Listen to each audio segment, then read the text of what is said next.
isinya tadinya menumbuhkan generasi yang cerdas, berkarakter dan seterusnya gitu. Nggih, Untuk mewujudkan ini apa yang harus dilakukan Mbak Eka?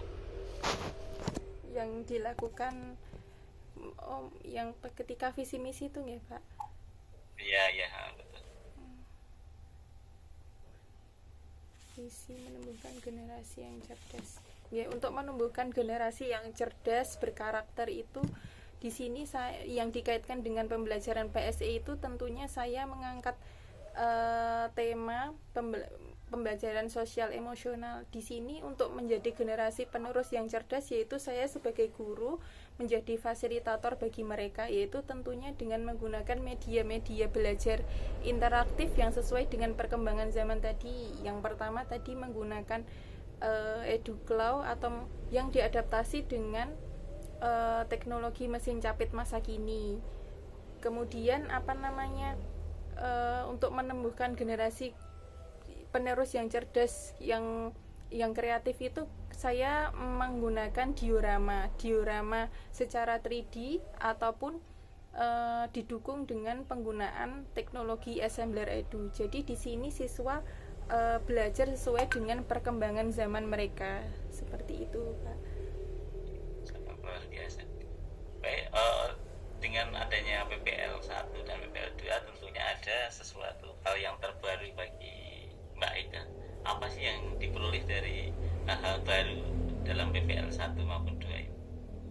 Hal-hal baru yang saya dapatkan itu yang pertama satu, mendapatkan banyak relasi terutama guru dan teman.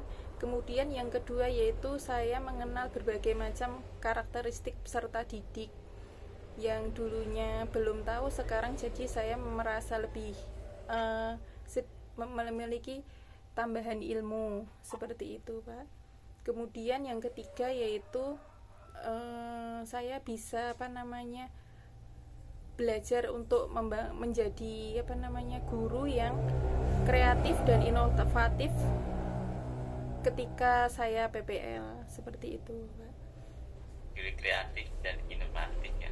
Ya, Yeah. Masya Allah biasa. Baik, terkait dengan guru yang profesional, tujuan Mbak Eka ikut PPG otomatis jadi guru yang profesional ya, dengan Yeah. mendapatkan gelar GR gitu ya. Nah, Yeah. guru yang profesional itu guru yang seperti apa tuh Mbak? Guru yang profesional, menurut saya guru yang profesional itu berarti guru tersebut itu memiliki apa ya, memiliki kompetensi dan kualifikasi pendidikan yang sesuai dalam bidang mereka sendiri atau di di bidang tugasnya mereka sendiri. Kemudian memiliki rasa komitmen yang tinggi terhadap dunia pendidikan, seperti apa, menjalankan tugasnya sebagai pendidik yang baik, seperti itu Pak. Jadi memiliki kompetensi apa yang harus dimiliki seorang guru profesional? Menurut saya kompetensi yang dimiliki yaitu kompetensi apa namanya, kompetensi pedagogik, kompetensi sosial emosional. Ya, dia juga ya. Ya tadi. Ya bagus Mas, luar biasa.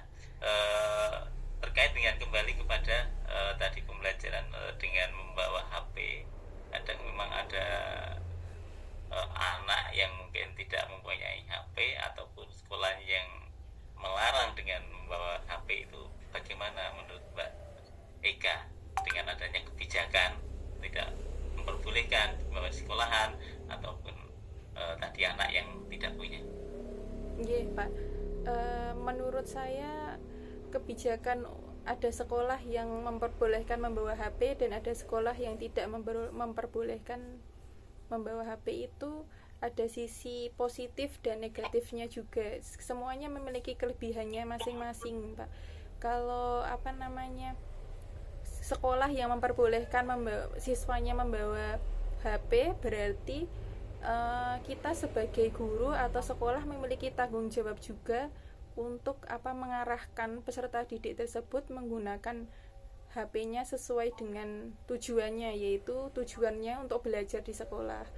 Kemudian untuk sekolah yang tidak memperbolehkan membawa HP, mungkin Dari sisi kelebihannya yaitu siswa akan lebih fokus ketika belajar, karena apa namanya, tidak bisa dipungkiri ada beberapa siswa itu juga tetap bandel main HP. Sangat luar biasa. Mungkin yang tidak punya tadi bisa gabung ke temannya, karena mungkin orang tua yang itu mau yang punya satu dan sebagainya.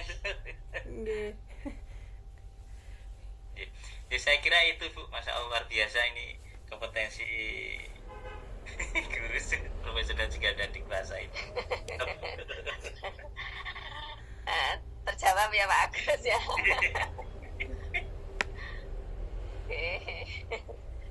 Terima kasih Pak Agus. Baik, bagaimana perasaannya setelah ujian seminar?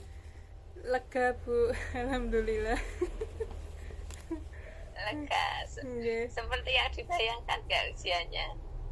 Iya, menegangkan apa gimana? Ternyata relax, cuma ya itu sedikit apa namanya, susah mengutarakan pemilihan kata yang lebih bagus. Sangat cidem ya nanti. Ya. Alhamdulillah. Baik. Eka, kesannya apa Mbak kuliah PGG di Unbida? Kesannya itu senang Bu, terutama dosen-dosen Unbida itu ternyata ramah dan keibuan sekali. Karena ibu-ibu semua. Dari Bu Isna, Bu Nela, Bu Putri, Bu Sri, semuanya. Kesannya seperti itu tuh, senang ternyata. Dulu pas awal masuk PPG itu awalnya kan takut juga Bu, takut nggak bisa gitu kan, soalnya isu-isunya PPG berat tugasnya banyak. Ternyata setelah dijalani juga alhamdulillah bisa mengikuti dengan enjoy, karena didukung juga dengan dosen-dosen yang baik. Alhamdulillah. Sri, karena ibu-ibu semua jadinya keibuan. Kalau ada bapaknya pasti nggak kayak keibuan ya Bu Sri. Betul. Iya Pak Eka. Ketemu bapak baru ini sama Pak Agus. Menakutkan ya Pak Eka? Betul Pak. Sama kayak nama saya Pak Agus. Eka Agus Santoso. Oh iya, ini ternyata Pak Agus, muji Pak Agus. Lahir bulan Agustus Pak Eka? Nggih Pak, pas juga 17 Agustus.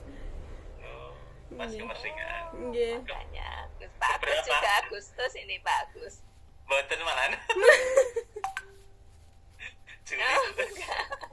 Tanggal 17 itu Juli mendekati Agustus. Pak Agus. Dalam Bu. Kalau Pak Agus bukan Agustus nih. Bukan Agustus. Artinya